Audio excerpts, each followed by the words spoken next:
Conversations about rights, choice. Still, domestically, other forms of sex trafficking are especially common and fly under the radar of society. It's happening a lot and we simply don't know it was there, or we thought it was something else.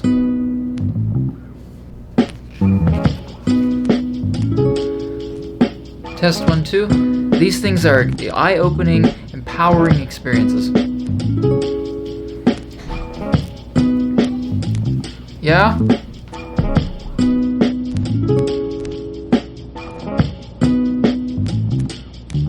Hi, my name is Justin and I'm the director of the Story Project. On behalf of organizations all over the country, I want to thank you for attending this training or watching this video wherever you are. Whether you're by yourself or you're at an event, perhaps with a group or your organization, we appreciate it and we don't take it for granted. These sorts of experiences are eye-opening and empowering. The story of human trafficking is a broken story. It's sad, it's true, and it's happening all over the world. It's a story of stolen futures and a loss of choice and freedom. It's about broken dreams, broken health, broken relationships, and broken systems. And to top it off, a lot of us don't even realize that we may actually be contributing to the brokenness. But the story doesn't have to stay broken. When you learn what's going on, become aware, you'll begin to see what's happening in the world around you. Your view of the world will begin to shift, and you'll be able to do something, begin to change the story. You are good news for the story of human trafficking. Hope happens in the next chapter of that story simply because you are a part of it. Now, before we begin, you can help us continue our efforts by clicking like or subscribe on YouTube or whatever social platform you happen to be watching this. Those 2 clicks can make a big difference in helping us provide content like this to as many people as possible. Thank you, and let's jump in.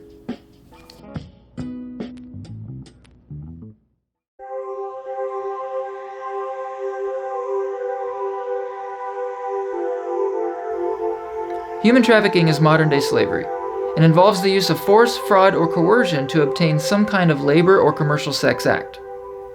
Trafficking happens when individuals, private companies, perhaps government agencies exploit the vulnerabilities of men, women, and children.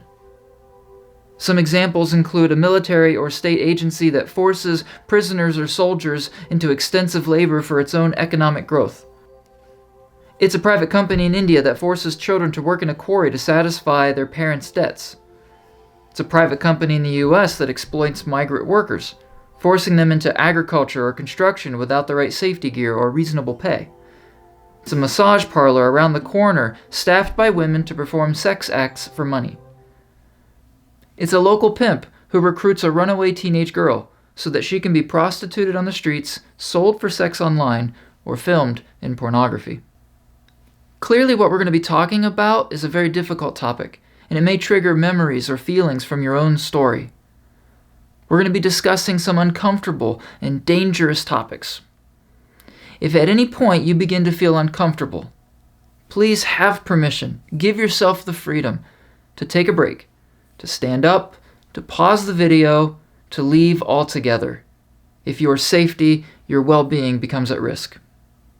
We give ourselves permission to be human today, and it's okay. Legally, the law is looking for action, means, and purpose when prosecuting a person involved in human trafficking. Action: induce, recruit, harbor, transport, provide, or obtain. Means: force, fraud, and coercion. We're going to come back to those 3 words a few times over the course of this training. And then purpose: for commercial sex or some type of labor service. Somebody is taking an action and by means of force, fraud, or coercion is compelling somebody else to provide a labor or sex service. For example, did somebody recruit a young girl and coerce her into having sex in exchange for some type of good, be it money or food, perhaps housing?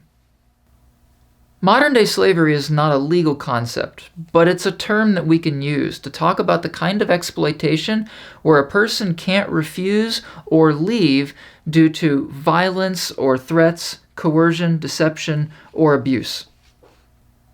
Victims are men, women, and children, and they're stuck with no reasonable way out. Many don't even realize that they're trapped in some form of slavery, and even if they did realize it, they don't know how to get help. For a bit of context on how pervasive this is, there are about 1.3 million people in Franklin County, Ohio. That's Columbus, Ohio, where I'm from. And maybe 11.7 million people across our state. On any given day, there are more than 40 million victims of human trafficking around the world. That's roughly the population of California. Globally, 25 million people are identified as victims of labor or sex trafficking via force, fraud, or coercion. These people are trapped in domestic work, construction, factories, agriculture, and the sex industry. Forced laborers produce some of the food we eat and the clothes we wear, and they clean the buildings in which many of us live and work. Now, these are the 25 million people that we might normally identify as the victims of human trafficking for which we could potentially do something for or do something about. Globally, another 15 million people across the world are victims of human trafficking via forced marriage. And research is showing us that this forced marriage is often just a cover for more labor.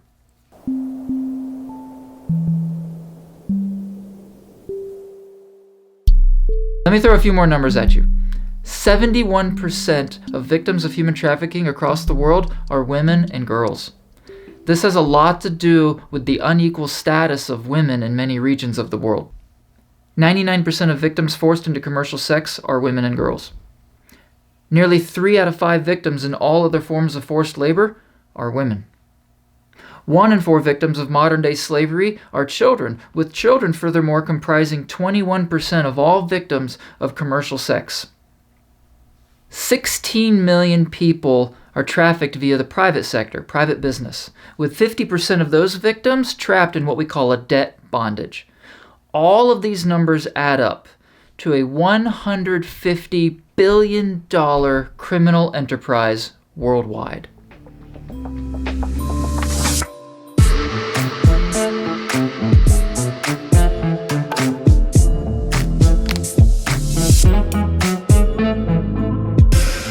Now, you may have seen in the news when a massage parlor has come under the scrutiny of local law enforcement or some kind of federal sting. It's happened in central Ohio. It may have happened where you are from as well. If the right public figure is involved, we hear about it all over the country, regardless of where it happens. This particular story begins with a promise. It's a promise of a better life. You see, a trafficker can find a woman with a vulnerability, in this case, somewhere in the world. Maybe she's poor, maybe she's alone, maybe she has some sort of trauma or difficulty that makes it hard to get out of her situation or improve her life in some way. She's in a difficult spot. Again, there's a vulnerability, that's the key word.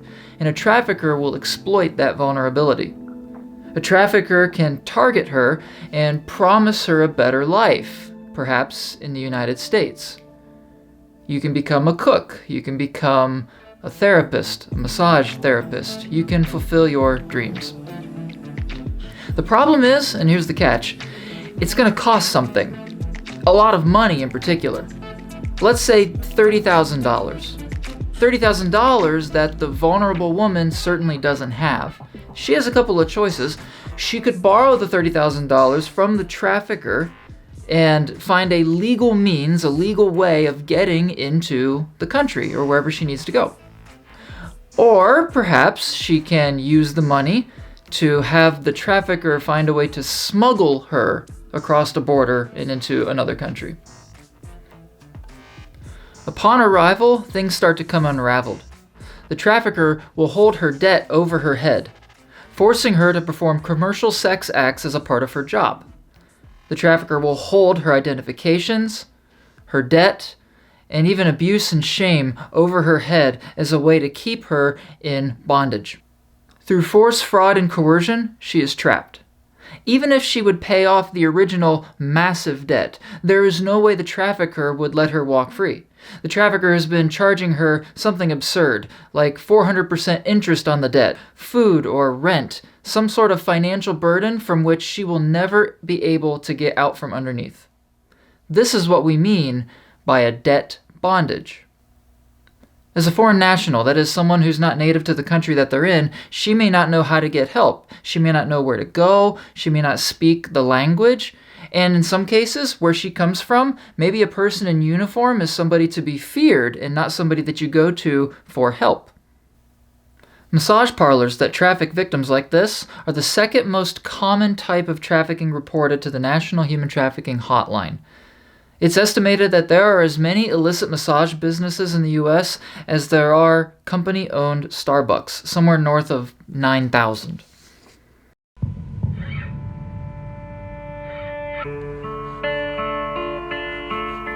Now, trafficking isn't exclusively tied to immigration. By U.S. law, any sex act with a minor is a form of human trafficking regardless of force, fraud, or coercion. There is a legal age of consent, and if you are not of that age, you did not consent. And that age of consent will vary by state. And maybe that's an easy one for us to get our heads around.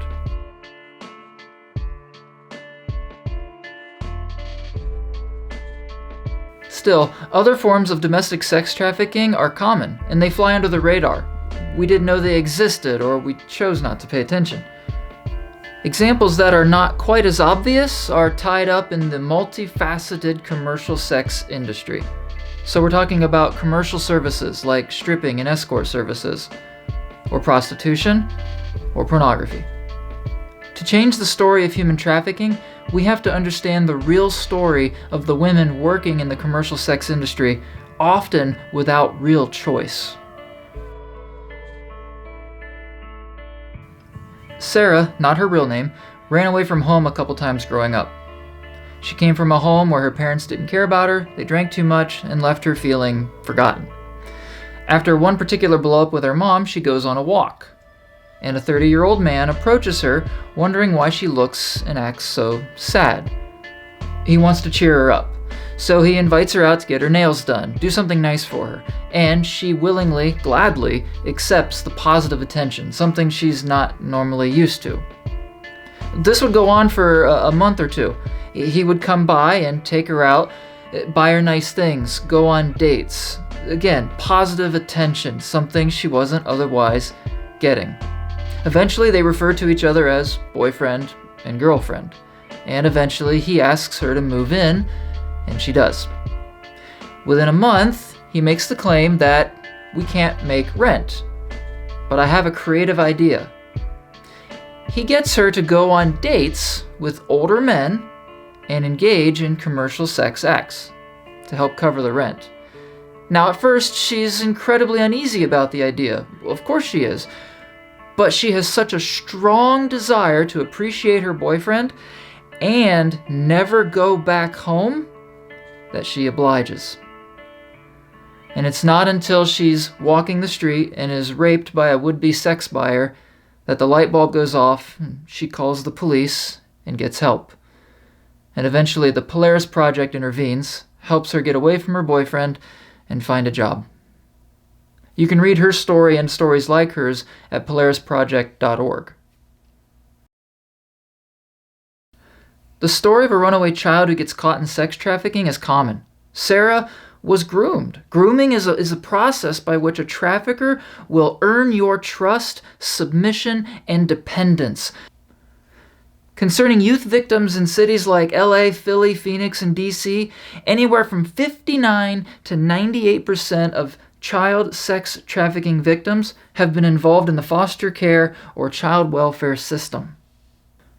1 in 7 runaway kids likely end up as victims of sex trafficking. Poverty and the lack of a stable, consistent, loving environment are significant risk factors for youth. The same is true for kids who graduate out of the foster care system. Kids who graduate out of foster care with nowhere to go may end up homeless, and homelessness is a huge risk factor when determining potential victims. It's a risk, a vulnerability, that traffickers will take advantage of. While not always the case, the grooming process typically happens through an in-person relationship. Trust from a victim to a trafficker can be given in as little as a month, and common phrases and assurances are used by a trafficker to help the victim feel more comfortable. Things like, you can leave whenever you want, you can stop if you don't feel comfortable. The reality is that the victim is usually unaware of the psychological manipulation that's beginning to take place. Consider how her story can escalate. Sarah, a 15-year-old runaway kid without affection or attention at home, confronts or finds somebody who wants to give her all the attention she's ever dreamed of, regardless of the age, regardless of their circumstance. She's in. Practically speaking, he keeps her alive. He puts a roof over her head and feeds her. And then he treats her nice, so he takes her on trips to Las Vegas, something she wouldn't get to do otherwise. He introduces her to recreational drugs, in many cases eventually getting her hooked on something like heroin. She becomes an opioid addict, and what friends and family she has begin to fade away. You made your choice. You became a junkie. How could you do that to yourself? Now she's all alone, and it seems like the only person who cares about her is this boyfriend. But suddenly, his care and his love isn't free anymore. She has to earn her keep for the rent, for the food. She has to earn her fix that he got her addicted on. So he forces her to perform commercial sex acts to make the money. She owes him, and she needs to work it off. And in some sense, she may even feel responsible or obligated to do so. And if nothing else, he'll use fear to force her to do what he wants. Her boyfriend is now a pimp. Some pimps have a madam on staff to help their victims look pretty for would-be sex buyers. Some pimps will advertise to would-be sex buyers online, posting pictures of their victims enjoying or pretending to enjoy the acts that the buyers could purchase. The pimp captures the attention of buyers all over the world, creating addictions of their own, convincing people that this is what women really want. Maybe he makes her dance or attend private parties as an escort. She also may be thinking about survival. She has no other means to provide for herself or for her child. This puts a roof over their head and food on the table. In the end, traffickers are known to dehumanize their victims. They're telling their victims that you'll end up homeless, worthless, in jail, or worse without me. Traffickers will separate victims from their friends and their family, and they'll make them feel completely alone and completely dependent on the trafficker. In most cases, commercial sex trafficking victims in the U.S. are not tied up, chained in a room somewhere like you might see in a movie. Rather, they are psychologically enslaved.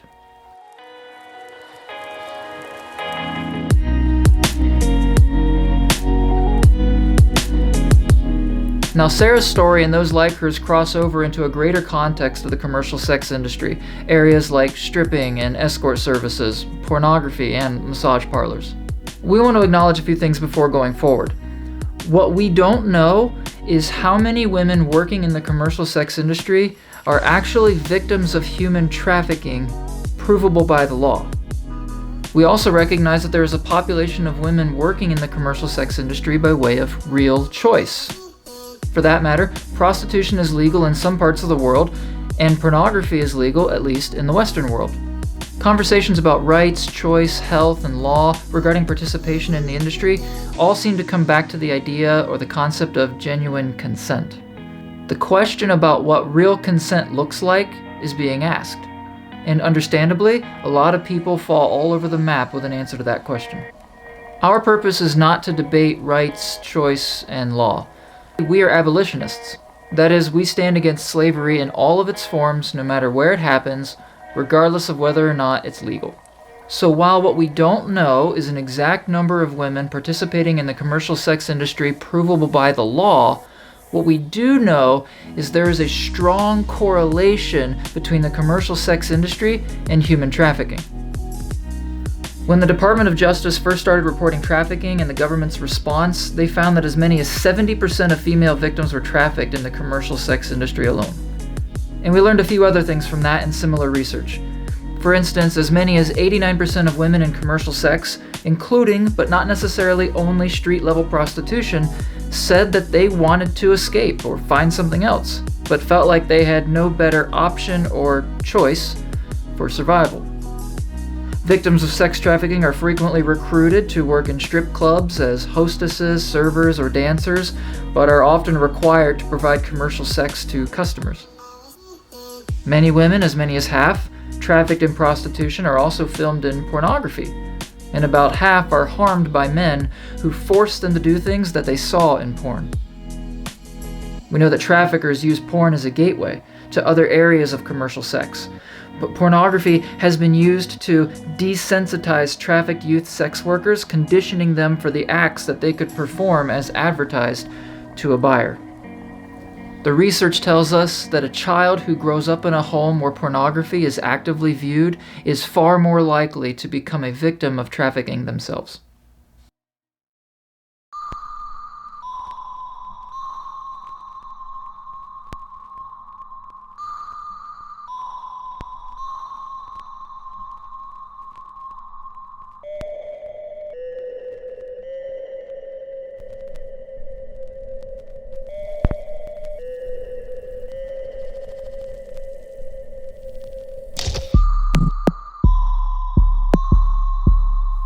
Now maybe we can understand how a migrant victim who is tricked or smuggled into the country in a place they don't know can be stuck under a debt bondage and have no reasonable way to get out.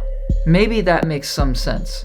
But how is it that a kid born in the United States, likely a kid attending a public school, can fall victim and not walk away?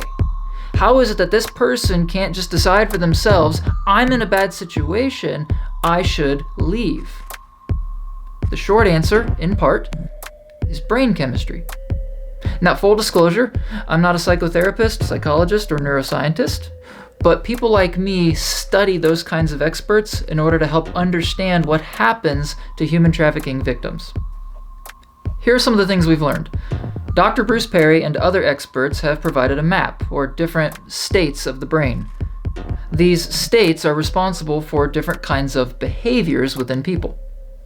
When you are born, your brain is functioning at the stem, and we call this the survival state. In the survival state, you're concerned with fight or flight or surrender. You're primarily asking yourself the question, am I safe? Next up is the limbic system, or the emotional state. This is where you get upset and can be confronted through a relationship with another person. Your connections to others can dictate a lot about how you feel and react with the world. In this state, you're answering the question, am I loved?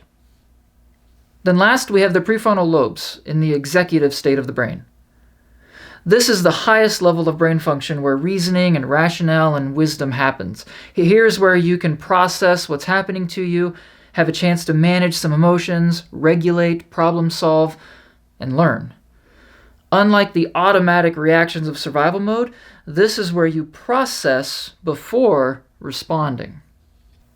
A quick example. You're driving down the highway following a moving truck when all of a sudden the back doors of the truck break open and a giant gorilla jumps out towards your car.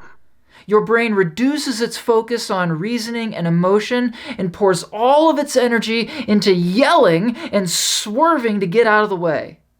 You don't, in that moment, begin to have empathy and feel bad for the gorilla built on shared experiences with your mom at the zoo when you were a kid.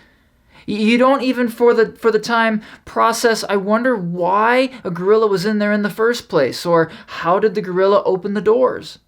No. Your brain redirects your energy to focus on one sole task. Keep me safe. Keep my family safe. Survival mode. This is what we call survival mode.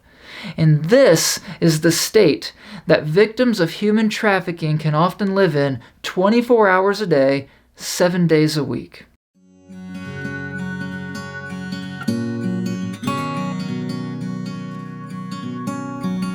Victims of human trafficking are asking the question, am I safe?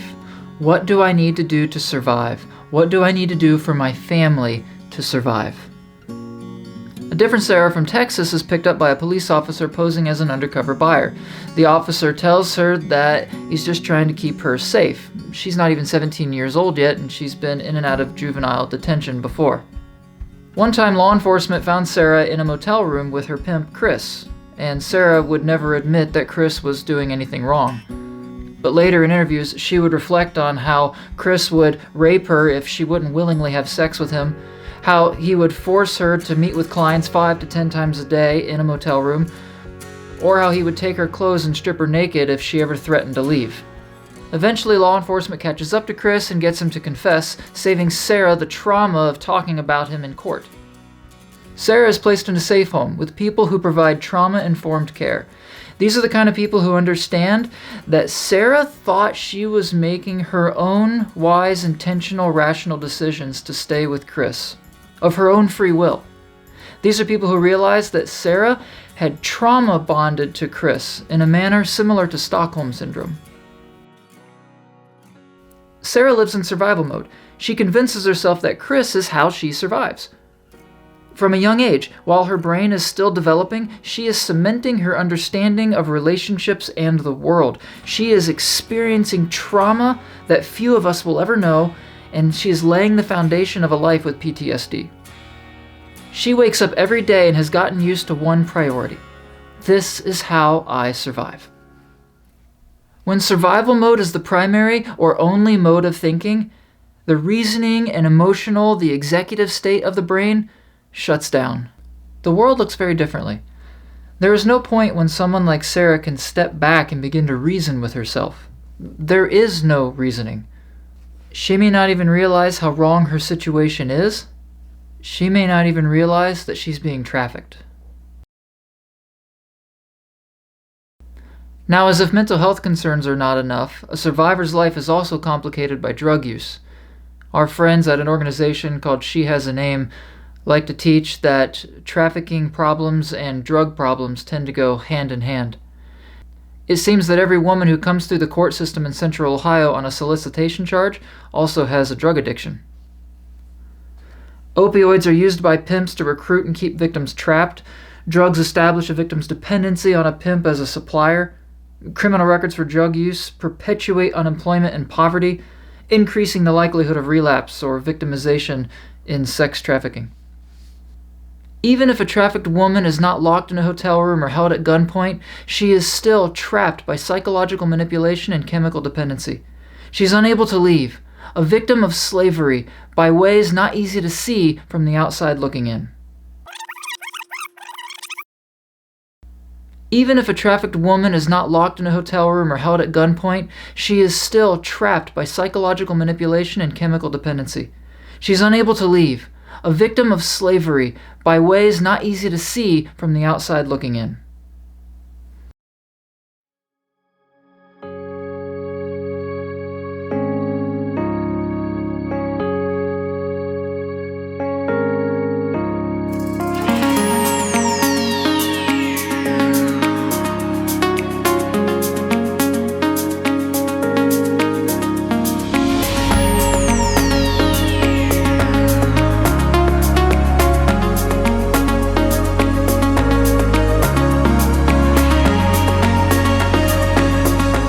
Now, every day, someone in my city, and as far as we know that somebody is usually a woman or a child, is forced to do something they don't want to do with someone they don't want to do it with.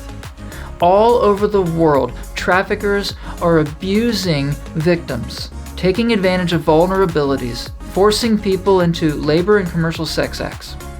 The lives of victims are full of darkness that's hard to see. The hidden nature of trafficking is why it so easily persists. There is very low risk to a trafficker to be caught, and very high financial rewards to be gained. Forced labor means cheaper overhead and a higher rate of return on goods sold. A lack of international ethic or law or company ethic for the sake of profit creates more demand for cheap labor. A lack of awareness by a community will continue to see a runaway girl on a street corner as somebody who just made bad choices. This is why the idea of awareness is so important. By simply becoming aware, you change your perception and you can change the story. Let's talk about how with 4 ideas: ethically informed shopping, rethinking pornography, knowing the signs, and getting involved.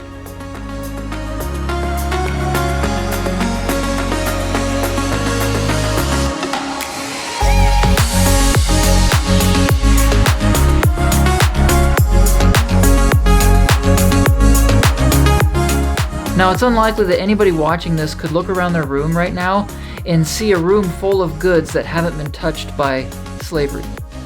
The reality is, a lot of consumer products are touched by trafficked hands. Your choice to buy slave-free goods reduces the demand for trafficking victims, supports ethical practices within companies, and gives you cause and reason to tell other people why this matters. Ethically informed shopping looks like this. Know where your goods come from and how they were produced. For instance, was your chocolate candy bar ethically sourced, or was it made from cocoa beans harvested by trafficked children on Africa's Ivory Coast? Was your t-shirt spun and printed by someone paid a fair wage? Consistent, simple acts by ethically informed consumers can change the landscape of demand. Those who are aware of the tragedy must be the first to shop as if we are aware.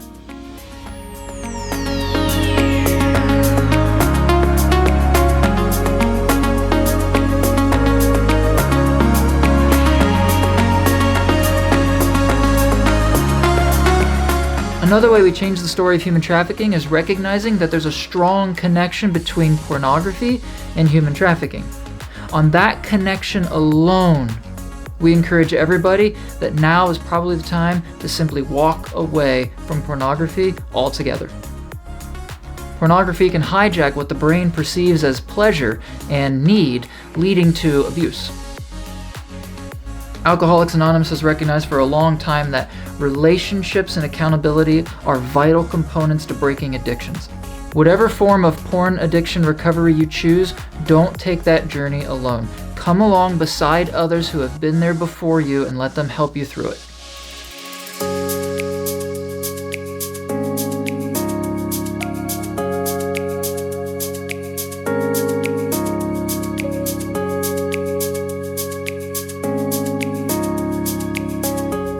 Knowing what to look for and who to call or text if you see something is also a vital piece to ending slavery. Here are some of the signs of potential trafficking. More obvious examples include somebody who is not free to leave at will, under the age of 18, providing sex acts or images, has a pimp or a manager, or signs of physical abuse. Less obvious examples include someone who's moved between cities, underpaid or not paid, works long hours, no work breaks, opaque or boarded windows at work, live or sleep at work, working without proper safety gear, a minor in a relationship with a much older adult, or someone who seems unnecessarily fearful or anxious or submissive. We recommend posting a list of the signs to look for somewhere where you see it all the time, perhaps at your desk at work. You can find a link below this video to download the signs to look for and who to call or text if you see something. 888-3737-888. That's 888-37's-888. Or you can text HELP or INFO to 233-733.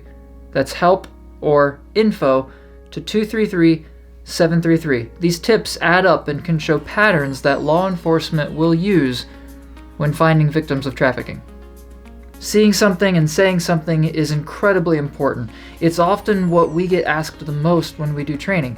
What do I look for? Now, with all that said, keep in mind, walking away from pornography and buying ethically sourced goods are just as vital to ending slavery. And you can do all of these things today.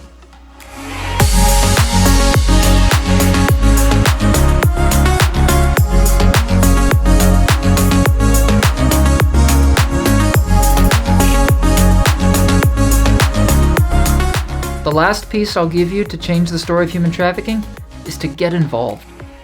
The Story Project is one of several organizations in Central Ohio committed to the end of slavery. And we're also part of a global movement called the Set Free Movement. You can find out more at setfreemovement.org. Wherever you are in the world, find the local resources to plug in. And if nothing exists, you can start something. Again, you can go to setfreemovement.org and get in touch if you're looking for ideas and ways to connect. There is no shortage of need for time and money. So your support through volunteering and giving will be vital.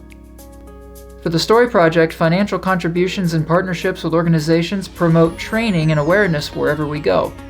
In fact, one of the best ways you can join the effort of the Story Project is by encouraging others to watch this video and encouraging companies and organizations to make it a standard piece of their education. We can even do this training live with your organization, taking questions after the training and fostering an ethical workforce. You can find out more about how to sign up for an official training at storyofohio.com.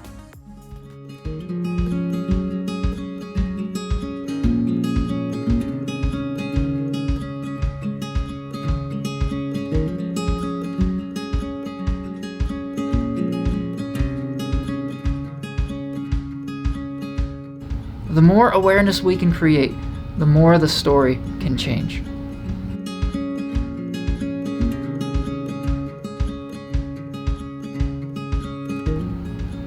Again, my name is Justin, and I appreciate you taking the time to go through this training. As I said at the beginning, you are hope for the story of human trafficking, because now you can change it.